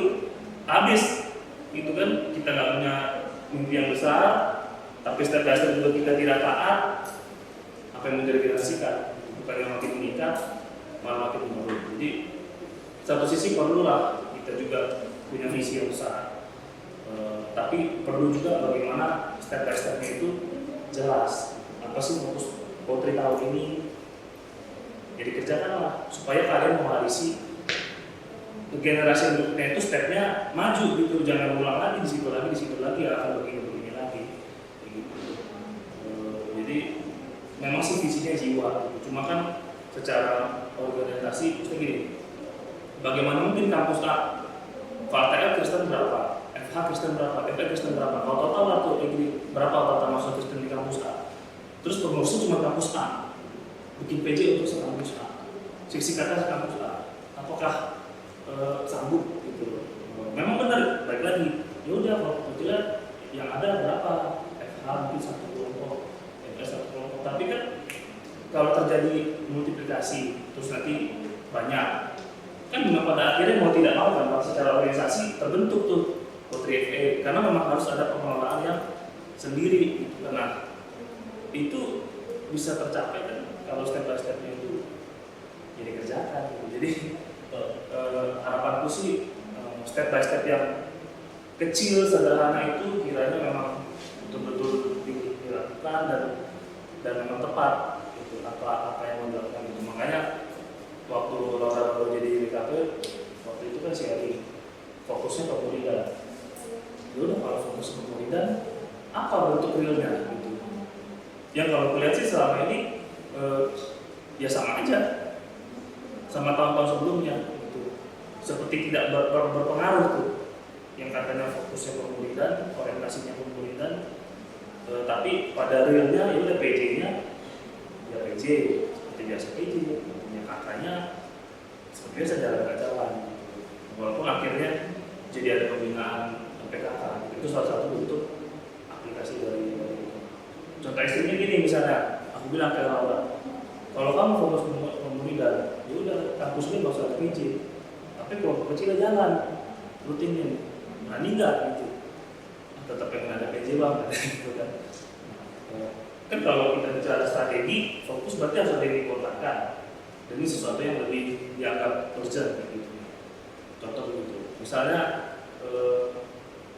nanti kalian bikin apa sih? Event terdekat habis penjangkauan Natal misalnya gitu. Berani nggak Natal? Kita bukan mau bikin Natal bersama-sama, kita mau bikin Natal itu semua anak kelompok kecil datang. Jadi isi dari ibadah Natal itu anak-anak kelompok kecil. Tapi kan kadang-kadang kita, wah di Natal tuh ya harus besar, kita undang semua orang, kita jangkau. Ujung-ujungnya malah yang anak kelompok kecil malah jadi bisa datang, yang rajin datang PJ malah jadi ada yang datang karena kita melihatnya yang luas. Tapi kalau berani bikin gitu, kita bikin Natal kelompok kecil misalnya gitu. Semua kelompok kecil. Nah itu lebih lebih tajam gitu. Tapi kan bukan berarti nggak kelompok kecil nggak boleh datang. Nah contoh-contohnya begitu. Jadi dari visi, misi, sama orientasi kan kalian tuh bikin gitu kan. Visi, apa yang sudah Kristus, akan berubah. Misi jelas ke 1 sampai 4. Orientasi yang berubah, berdasarkan ladang. Nah, diaplikasikan lagi ke program. Nah, ketika bikin PJ, alur ibadah PJ, apakah selaras dengan orientasi yang sudah ladang itu? Naruhlah ke tema-tema. Jangan itu lagi sama. Apa bedanya sama tahun lalu? Sama juga kakak. Apa yang harus dilakukan sisi kakak supaya kakak ini ya diperbaiki begitu. Bikinlah misalnya KBKK, pembinaan kelompok kecil yang rutin. Tapi dulu nggak ada bang. Ya dulu nggak butuh. Dulu kakak cukup dengan seksi kakak. Seksi kakaknya ngejar terus. Tapi sekarang seksi kakak mesti diingetin, PKK mesti diingetin. Nah kita bikinlah pembinaan. Ya kan itu kan baru. Putri memang zaman saya juga hampir nggak pernah tuh. Ini 1-2 kali doang. Satu periode sekali. Kalau perlu rutin itu contoh strategi. Akhirnya harus dikorbankan dong, berarti harus ada event-event. Oke, tahun lalu kan sempat mau bikin seminar. Apa waktu itu yang 2 seminar itu? LSD. Seminar LSD sama seminar mental illness. Gue bilang sama orang, orientasinya apa? Fokusnya apa? Pemuridan. Terus lu mau bikin 2 seminar, mental illness sama LSD. Padahal ada fokus pemuridan. Kenapa nggak bikinnya seminar kelompok kecil? Nah gitu tuh.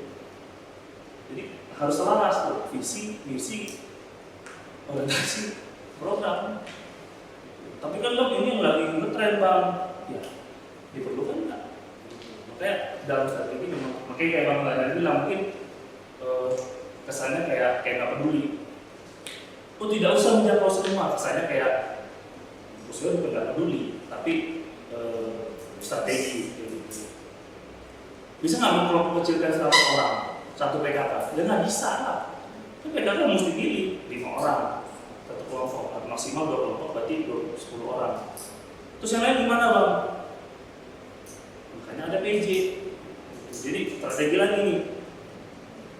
Bisa nggak dibikin sebuah kewajiban pengurus? Setiap pengurus harus punya relasi pribadi ke setiap jemaat PJ yang tidak kelompok kecil. Bisa ada gitu, terus ada gitu.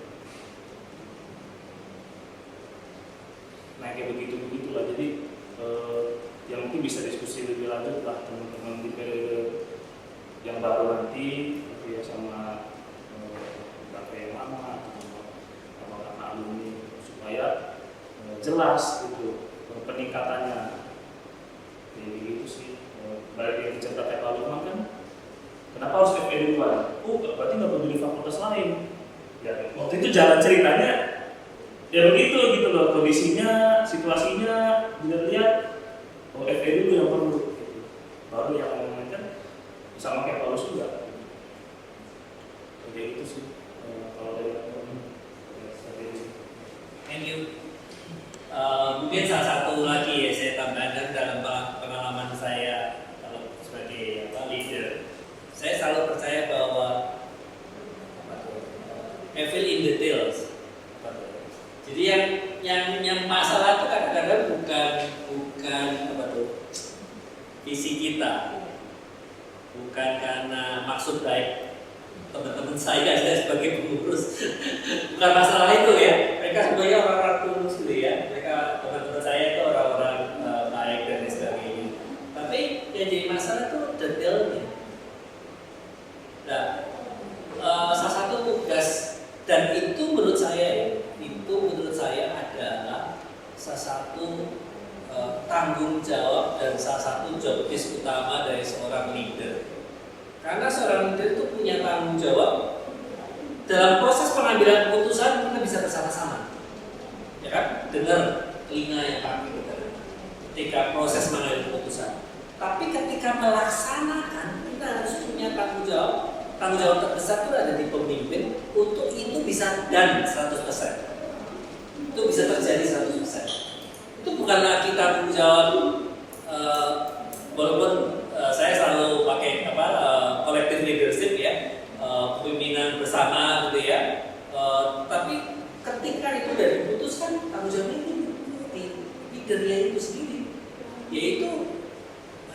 dan untuk cari dannya itu sampai benar-benar terjadi itu memang apa tuh peritilannya itu, caranya tadi kalau disampaikan, strateginya itu harus dipastikan dan dijalankan. Jadi memang tidak bisa untuk hanya sekedar punya visi, terus punya data penting, yang penting prioritas saya adalah komunitas, tetapi setelah itu detail-detailnya, cabang-cabangnya itu nggak kita perhatikan. Nah itu harus konsisten satu dengan yang lain. Ya. Itu yang akhirnya nanti membedakan. Ya. Seorang pemimpin itu bukan hanya om doram ya. Ya, tapi apa tuh melakukan dan mengerjakan dan sampai itu terjadi. Jangan sampai seperti bentuk kita yang dulu ya. Programnya banyak, kita nggak ada jalan satu pun. Stopkan ini yang Sebel kan ya. Maksudnya kita sebagai warga kan sebel dengan yang A, B, C, D, E, F, G. Bagus programnya sama pun nggak ada yang jalan. Ya, jangan sampai seperti itu juga ya. Seorang pemimpin itu harusnya sampai itu terjadi, mengawal itu sampai terjadi. Jadi intinya tadi saya setuju dengan yang Mbak Ruben katakan, intinya bagaimana kita mengerti apa yang harus kita lakukan, tracknya seperti apa, diskusikan, tahu benar-benar apa yang jadi kebutuhan. Kenapa saya nyeletuk? Kenapa nggak CP? Kalau Pak Ayu kan lihat sejarah 2 tahun sekali gitu ya. Kalau saya lihat kenapa nggak setahun sekali? Jangan itu memang butuh. Karena kayak pengurus ya, kelompok kecil ini, karena pengurus masing-masing jurusan masih lemah. Nanti mungkin kalau udah setahun mungkin nggak perlu lagi, mungkin bisa 2 tahun lagi atau 3 tahun lagi nggak apa-apa. Karena ini kalian sedang angkatan COVID gitu ya. Komunitas udah apa kembang kempis gitu ya, camp seperti detik kelompok kecil, pembinaan kelompok kecil itu memang dibutuhkan. Itu justru dibutuhkan di masa-masa seperti ini. Kalau dulu mahasiswa nggak apa-apa, mungkin sekarang kalau dia ngerjain dulu nggak problem saya. Kan membantu ya, kalau sifatnya membantu agar itu terasa, no problem. Gitu ya. Oke, ada tambahan lagi? Iya, ya, Pak. Jadi bagi saya itu ada engagement di dalam diri saya sendiri. Kadang tuh merasa kalau diri lagi nggak baik-baik aja tuh kayak enggak mengurus yang lain. Iya. Karena kan saya tahu kondisi teman-teman saya yang lain.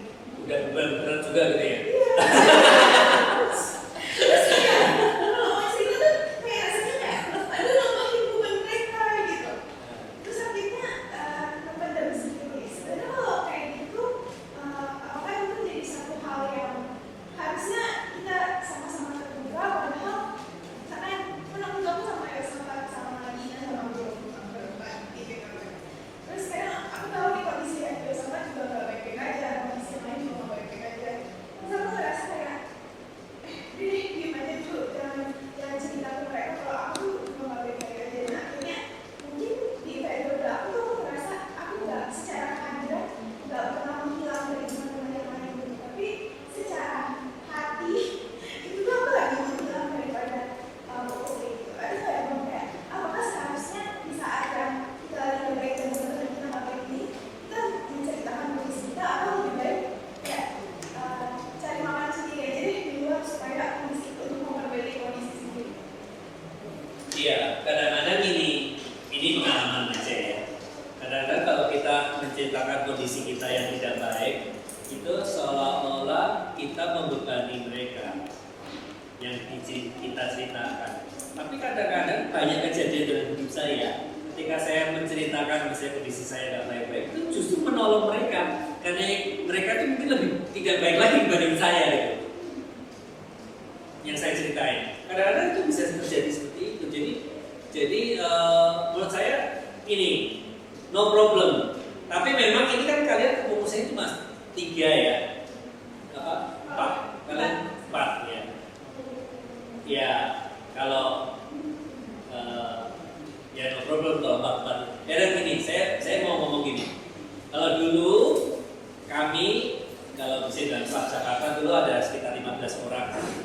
Ya kan? Total satu angkatan kami itu mungkin sekitar saya lupa eksaknya, mungkin sekitar 15 atau 20 orang. Nah, saya cerita kondisi saya mungkin bukan dengan 20 orang tadi, sama semua staff, tapi saya hanya cerita ya ke beberapa orang yang memang jadi tim leadership saya tempat ini. Ya. Karena tapi itu konteksnya kan kalau kepengurusannya besar ya. Tapi kalau kepengurusannya hanya 4 orang ya no problem. Ini kembali lagi ke yang pertama tadi ini trust sih. Ya. Dan ketika kita percaya dan ketika kita juga tadi ya, kita harus punya pola pikir ketika kita menceritakan itu belum tentu itu menjadi beban justru, tapi itu bisa ditanggapi oleh teman-teman kita dalam satu tim sebagai bentuk kepercayaan kita ke mereka. Nah itu justru akan membangun teamwork sebenarnya. Ketika kita berani menceritakan kelemahan kita, jadi membangun teamwork, mengembangkan, dan nanti kita bisa sama-sama berdoa. Jadi ini memang relatif ya, tapi kalau saya alami kurang lebih seperti itu. Gitu. Jadi menolong justru saya lega ketika saya cerita, teman-teman yang saya ceritakan itu juga senang. Ya, mungkin nggak bisa menolong, tapi karena sebagai bukti buat saya percaya sama mereka. Dan nggak membebani mereka. Kalau saya itu sering diceritain kayaknya juga mereka lupa.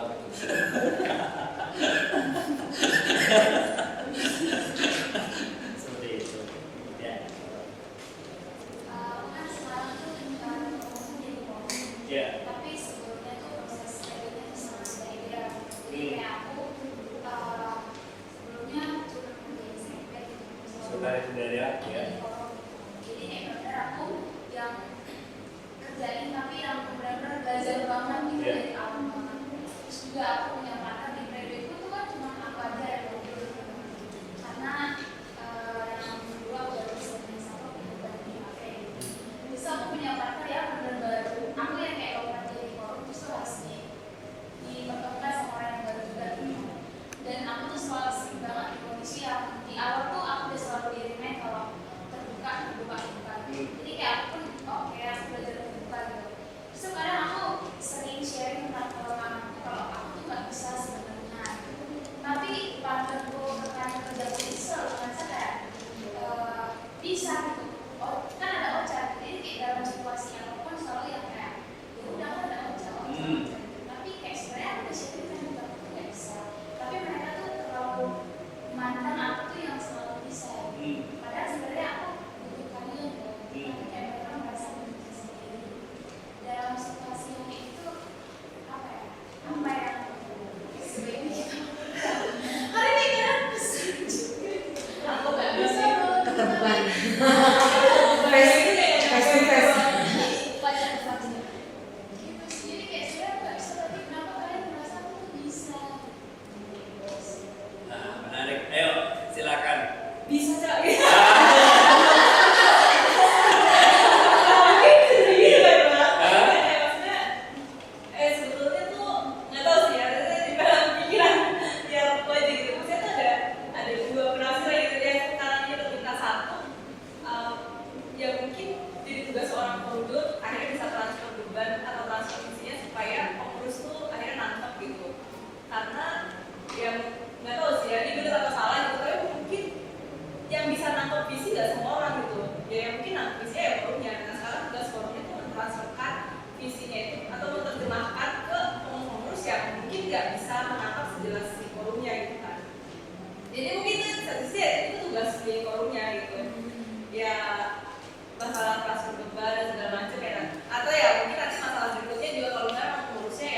tuangin semua apa yang gue pikirin, cara pikir tuh seperti ini, alasannya dari awal seperti ini. Kayak seakan-akan kayak aku menenggelamkan mereka di cara pikirku, di pikiranku gitu. Sampai akhirnya mereka melihat cara pikir itu seperti itu. Nah, yang diri melakukan sudah apa ya, benar-benar apa ya, memberikan semua apa yang kau pikirkan, apa yang kau bebankan ke mereka kan, atau mereka hanya melihat kesimpulannya aja. Itu kan akhirnya diringkaskan dengan aku nggak bisa. Nah, yang apa ya, mulai dari awal cara apa ya, yang kau pikirkan dan cara pikir itu segala macam prosesnya itu apakah disampaikan juga atau cuma kesimpulannya aja? Saya udah sampaikan semuanya ya. Dan sebenarnya itu apa ya? Aku tuh yang mengharapkan ketika aku tuh menurutku aku tuh di-sharingkan semuanya betul semuanya. Nah aku tuh pengen kayak mereka melihat gitu. Oh ternyata cara yang kita merasa kita bisa jadi sendiri tuh kita perlu rangkum loh. Maksudnya kayak dia kan masih belajar gitu kan. Saya kayak aku butuh peran mereka juga gitu. Jangan ketika kayak misalnya lagi belum paham atau lagi gimana gitu kayak ya udah dibiarin aja tuh yang kayak dipercayain gitu loh. Terus sebenarnya sebelum itu jadi kayak gimana ya? Aku nambahin bang. Ya. Zaman itu kamu ngomong dulu lah. Tapi pernah ada kondisi itu. Karena guru gue ini paling tahu gitu. Akhirnya dia masih ke kita kerjanya. Aku selalu tekanin setiap kita punya anugerah masing-masing. Aku di forum, kamu di sikapa, kamu si acara. Aku nggak mau ngambil bagian kamu kerjain bagian kamu. Kalau nggak ngerti tanya gitu. Jadi intinya jangan sampai dia bergantung sama kita. Akhirnya dia nggak ngerjain panggilannya dia. Terus kita yang lain gitu. Pertama kita aja udah membuat, akhirnya bisa bikin konflik gitu ya. Yaitu tugas saya jadi forum itu gimana pendekatan ke dia, kasih bebannya tadi ya teman-teman udah bilang. Dan bilang sama dia bahwa kita semua ini panggilannya itu sama, hanya beda di dalam satu tubuh itu beda aja gitu. Nah itu yang aku selalu bukain, kamu tuh bagian si kakak, jangan sampai aku yang ngerjain bagian kakak gitu. Aku udah ada bagiannya sendiri nih tugasnya gitu. Ketika kita waktu itu kan rapper ya, bawa lilin ya. Ketika kita mulai di dalam satu track yang sama, jangan sampai aku tinggal di belakang gitu. Aku selalu bilang gitu, tuh kita PKL ya. Jadi jangan sampai kita udah nyampe sini, lu masih bergumul yang lain gitu loh. Makanya di situ satu tahun fokus, ayo jalan kalau nggak aku tanya. Karena kan dulu ada gembala dari BKP ya. Jadi kalaupun bingung bisa nanya gitu sebenarnya. Nah, yang itu aku harus tekanin, jangan sampai gue ngambil bagian lo, terus gue jadi nggak berapa apa. Jadinya gue yang salah nih, harus selalu bertumbuh di sini, jadinya nggak bertumbuh. Kayak gitu sih aku sama. Setiap orang udah punya fungsi gitu. Pasti ada jengkel kan gitu. Masih ada rasa. Ada konflik ya. Ya itu salah satu poin penting dalam leadership itu keberanian kita juga mendelegasikan. Sehingga itu juga saya banyak belajar lah dalam bagaimana mempercayakan sesuatu kepada orang yang memang akhirnya sebenarnya kadang-kadang kita ragu juga ini orang itu jalannya atau enggak gitu ya. Tapi itu seni mendelegasikan. Jadi kita bisa percaya, tapi akhirnya kita juga mungkin kita akan kerja lebih ekstra lagi untuk menolong, memantau agar job itu terlaksanakan. Seperti mungkin kalau dia lemah ya bagian mana yang kita bisa tolong, tapi tetap itu tanggung jawabnya dia, bukan kita ambil alih. Sebagai pemimpin harus gitu. Kita harus berani mendelegasikan dan memberikan dia tanggung jawab dan benar-benar ya dia harus kerjakan. Walaupun kita bantu dan kita bantu. Jadi itu seni sebenarnya mendelegasikan. Kita pengen itu perfect. Ya kan, kerjaan itu sempurna, kerjaan itu sebagai sesi kelompok kecil menjalankan fungsinya, dan sebagai sesi acara menjalankan fungsinya. Kita pengen itu perfect, tapi ya bagaimana kita bisa tarik ulur ini, membuat mereka juga dewasa, membuat mereka juga bertumbuh, dan juga menolong kita berikan kepercayaan kepada mereka. Proses itu seperti itu ya. Jadi itu salah satu poin penting dari leadership juga seperti itu ya. Oke. Coba mana? Gimana? Udah tanya. Kolom baru. Paling terakhir. Kamu paling yang lain duluan. Kolom paling terakhir. Nah, Bang, dari SMA. oh iya. Dari SMA. Kalau misalnya dari aku, sebenarnya kan dari semua teman-teman semua mereka ketika jadi forum di Pindu itu udah punya pengalaman gitu kan, udah belajar kayak gitu, dan sebelumnya mereka udah ada pengurusan kayak gitu. Tapi di kondisi aku dulu sama sekali kayak masih baru, misalnya masih maba terus tiba-tiba kepilih, itu kayak ngeblank banget gitu, apa yang harus dilakukan kayak gitu. Dan satu tahun ini aku pikir kayak semua yang aku lakukan kayaknya salah deh. Karena ngeliat kayak, kamu kan ada struktur banget ya, semuanya ada ini.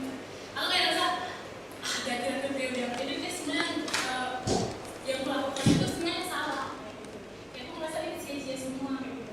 Dan aku kan bisa tahu saya yang bilang kayak kita tuh nggak bisa sendiri, kita butuh lebih kayak butuh rekan sih sebenarnya. Kayak pengurusnya ngeliat teman-teman jemaat itu kan kayak terdengarnya adalah ruang konsultasi. Terus jemaat itu juga kayak mereka tuh bersirkel gitu. Kalau misalnya satu yang datang jemaat, temannya datang dia datang. Kalau misalnya temannya dia nggak datang, dia nggak bakalan datang. Nah, terus jemaat yang aku lihat juga itu mereka tuh yang kayak butuh dibujuk gitu. Kayak kita mohon-mohon, ayo datang PJ kayak gitu. Kayak bener-bener kita, kalau aku sering kata kita mengemis sama mereka kayak, ayo datang kayak gitu. Tapi sekalinya kita nggak kayak ngechat dia, mengajak dia, mereka langsung nggak datang lagi kayak gitu. Nah, dalam pelan-pelan ini kayak kita butuh rekan-rekan yang lain kayak, ayo sama-sama kayak membujuk teman kita, membujuk kayak mencapai yang lain, kayak mengajar yang lain kayak gitu. Tapi kayak bebannya itu belum sampai rekan-rekan yang lain kayak gitu. Jadi kayak kita yang tadi sebenarnya ya bisa sendiri kerjakannya, cuma yang tadi kita capek kayak gitu.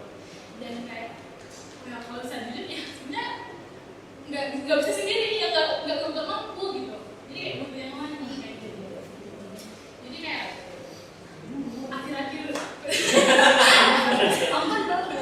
jadi kayak ada buat pertanyaan di kepala aku. Iya. Jadi kayak pengen melakukan yang lebih baik, tapi ternyata waktunya udah mau habis. Iya, betul.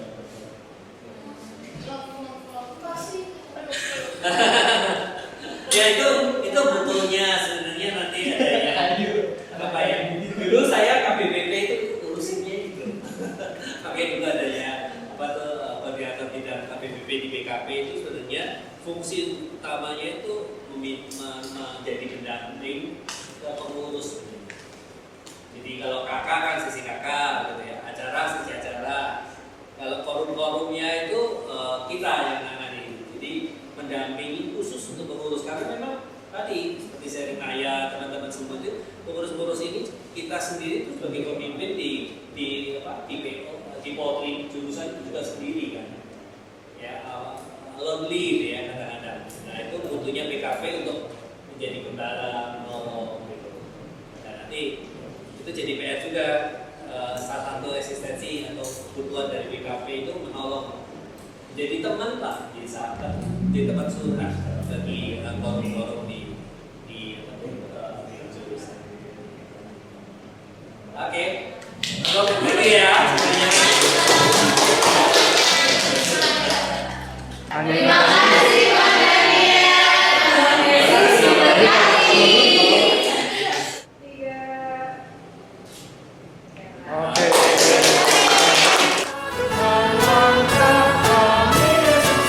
Oke, penggunaan 11.